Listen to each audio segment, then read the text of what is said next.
Well, the president is continuing his fight here in Arizona. So this morning he called for an audit of all of the votes cast in our state. Political editor Dennis Welch is live at the Maricopa County Election Center with why the president is unlikely to get that audit. Dennis?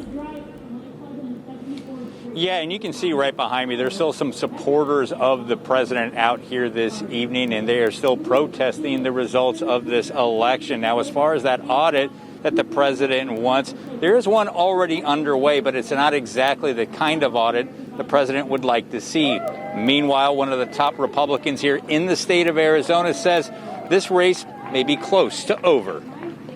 I think that even though we haven't seen any evidence of any sort of fraud or any sort of people being disenfranchised, it's important that everyone have trust in the process, faith in the process. The state's top lawman, Republican Attorney General Brnovich, rejecting baseless claims of voter fraud alleged here in Arizona following last week's election, while also saying that President Trump has little chance of winning the state. I think if you look at the numbers, and we've said this before, I'm not a math whiz, but it appears highly unlikely that the president would be able to catch up to him.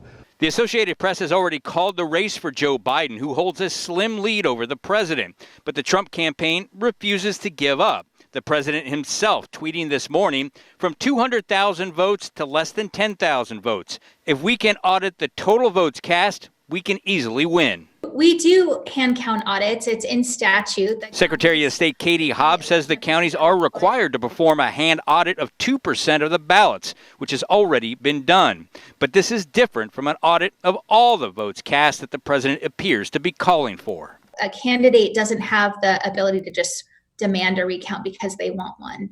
And there's no provision that allows for me to call for a recount or anyone else. Now, those county audits have already been completed, and the ones that haven't reported any problems right now. And it's also worth reminding viewers right now that an automatic recount is triggered if the margin between the two candidates is less than 200 votes or 0.1%. And as things stand right now, the presidential race would have to tighten considerably as Joe Biden leads by about 11,000 votes right now with about 24,000 ballots left to count. In Phoenix, Dennis Welch, Arizona's Family.